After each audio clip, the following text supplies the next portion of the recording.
बहुत खतरनाक लोग हैं ये। साथियों, हमारा देश बड़े संकट में है। हमारे देश के सामने दुश्मन ने बहुत बड़ा संकट खड़ा किया है। आप समझेंगे कि संकट पाकिस्तान या चाइना ने खड़ा किया है, मगर नहीं, पाकिस्तान और चाइना से भी खतरनाक के दुश्मन है जो हमारे सामने राष्ट्रभक्त के भेष में आता है। बार बार वो भारत माता की जय, वंदे मातरम के नारे लगाता है और वही हमारा सबसे बड़ा दुश्मन है। उस दुश्मन का नाम है आरएसएस, उस दुश्मन का नाम है सनातन, उस दुश्मन का नाम है अखिल भारतीय विद्यार्थी परिषद, उस दुश्मन का नाम है विश्व हिंदू परिषद। और ये सारे आरएसएस के संतान हैं। आरएसएस और बीजेपी इनसे मिले हुए हैं। भारतीय सनातन भारत के आतंकवादी बम ब्लास्टिंग करते हैं और इल्जाम मुसलमानों पर लगाते हैं। वो इसलिए कि वो देशवासियों को गुमराह करना चाहते हैं ताकि वो आरएसएस को मुजरिम ना समझे, सारा इल्जाम मुसलमानों पर जाए। यही इनकी नीति है। और मैं आज आपके सामने इनको बेनकाब करने जा रहा हूं। Narco test, permission granted. Kind officer.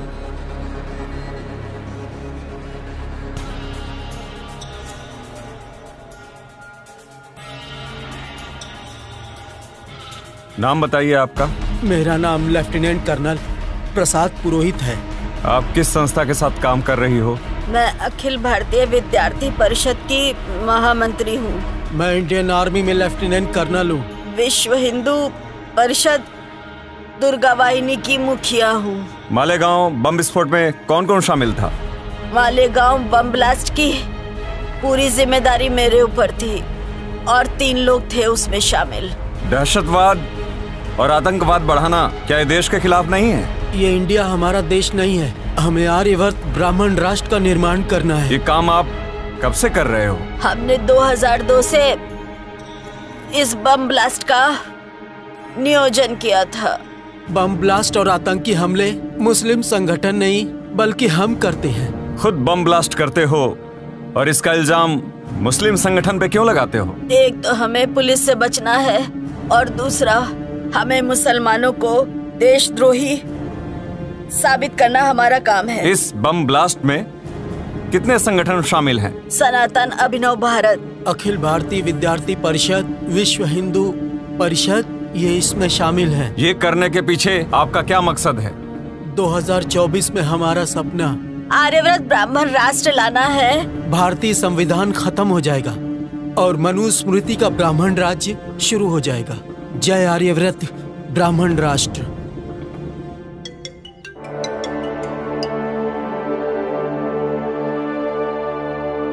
Hello, ATS chief Hemant Karkare speaking.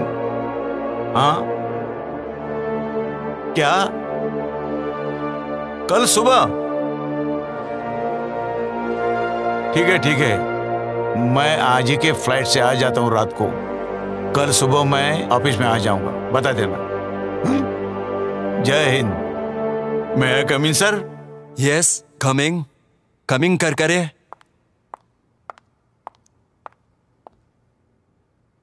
Good morning sir. Good morning, sit down please. Thank you sir.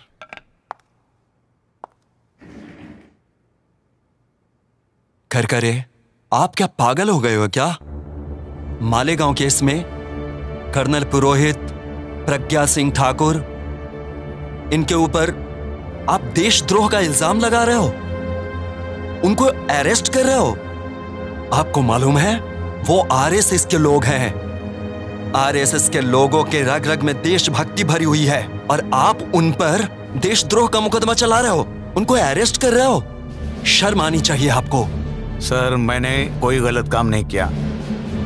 मेरे पास उनके खिलाफ पुख्ता सबूत है सर। दिमाग ठिकाने पर नहीं है आपका? पुख्ता सबूत मिले कहते हो? सर, प्रज्ञा सिंह ठाकुर, लेफ्टिनेंट कर्नल प्रसाद पुरोहित और दयानंद पांडे के लैपटॉप में हमारे देश के खिलाफ बगावत के पुख्ता सबूत मिले हैं सर। प्रज्ञा सिंह ठाकुर और लेफ्टिनेंट कर्नल प्रसाद पुरोहित, इन्होंने नार्को टेस्ट में कबूला है सर। हमें मालूम नहीं नार्को टेस्ट मैनेज की जा सकती है? नहीं सर, नार्को टेस्ट बिल्कुल सही है, शक की कोई गुंजाइश नहीं सर। अच्छा बताओ, आप खुद ब्राह्मण हो, ब्राह्मण हो के ब्राह्मणों पर कार्रवाई करते हो, ऐसा क्यों? जन्म से भले ही मेरी जाति ब्राह्मण हो, लेकिन भारतीय संविधान के मुताबिक भारत में रहने वाले सभी नागरिकों की जाति भारतीय जाति होती है, चाहे कोई बौद्ध हो, मुस्लिम हो, सिख हो, ईसाई हो या लिंगायत हो। मैं कुछ नहीं जानता। कर्नल पुरोहित, प्रज्ञा सिंह ठाकुर, इनके ऊपर लगाए हुए इल्जाम वापस लेने होंगे आपको। सर, क्या मैं जान सकता हूं कि देश ने ब्राह्मणों को क्या कुछ नहीं दिया? हर जगह ब्राह्मण ही तो है। 4% ब्राह्मण है सर, मगर IAS, IPS, मिलिट्री में हर ग्रेड में 80% ब्राह्मणों की भर्ती है सर। केंद्रीय मंत्रिमंडल में ब्राह्मण, राज्य मंत्रिमंडल में ब्राह्मण, सांसद ब्राह्मण, विधायक ब्राह्मण, मंत्रियों के OSD भी ब्राह्मण, हर जगह ब्राह्मणी का राज है सर। सच कहूं सर, सच कहूं, यहाँ का हिंदू ब्राह्मण को भगवान मानता है, और इसके बावजूद भी, इतना मिलने के बावजूद भी ब्राह्मण देश से गद्दारी करता है। आखिर ब्राह्मण चाहते क्या है? आर्यवर्त ब्राह्मण राष्ट्र चाहते हैं ब्राह्मण। इस हिंदुस्तान को ही आर्यवर्त ब्राह्मण राष्ट्र बनाना चाहते हैं ब्राह्मण। उनको सत्ता का टुकड़ा नहीं, पूरी सत्ता ही चाहिए, एब्सोल्यूट पावर, समझे? आपको ये मंजूर है सर? मेरी भी यही ख्वाहिश है। हरगिज नहीं सर। RSS, सनातन, अभिनव भारत, विश्व हिंदू परिषद, प्रज्ञा सिंह ठाकुर और साथी मेरे देश के दुश्मन है सर, और मैं अपने देश के दुश्मनों को कभी माफ नहीं कर सकता। तड़पा तड़पा के मारूंगा देश के गद्दारों को, यही मेरा इरादा है सर। देखो करकरे, प्रज्ञा सिंह ठाकुर और उनके साथियों के कारनामों पे पर्दा डालो, छोड़ दो उनको। आपको माला माल किया जाएगा, आपको जो चाहिए वो मिल जाएगा, लेकिन सिर्फ आपकी जुबान बंद रखना। शेर कभी मौत से डरता नहीं सर। होश में आओ करकरे, अपनी जान गवा बैठोगे। जिस रोज मैंने वर्दी पहनी, उसी रोज मैंने जिंदगी को अलविदा कहा था। अलविदा सर। सुनो, आर्यवर्त ब्राह्मण राष्ट्र के लिए उसे बलि चढ़ाना ही होगा।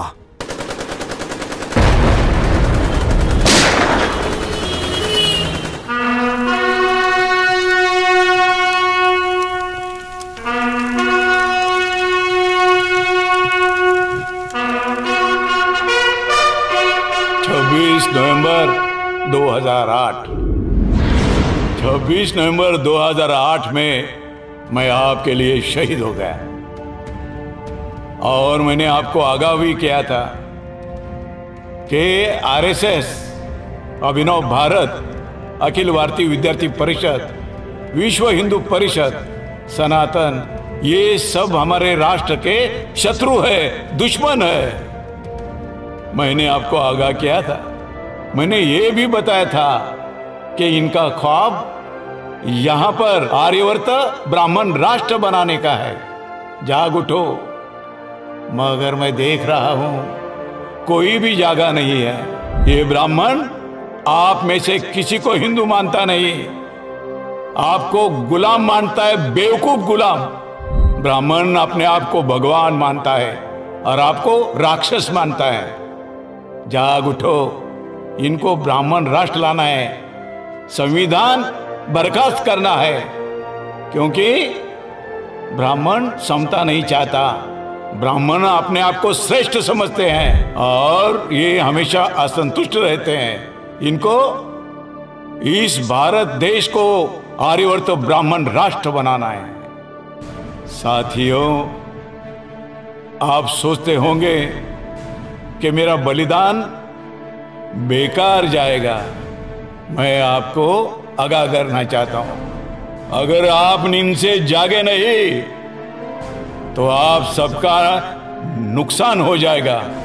आप देख रहे हो कि मोदी नाम के शख्स ने हमारे देश के सभी उद्योग बेच डाले, इसलिए schedule caste, schedule tribe, OBC और अल्पसंख्यक इनको नौकरी मिलने वाली नहीं है। उनकी अगली नस्ल भिखारी होने वाली है।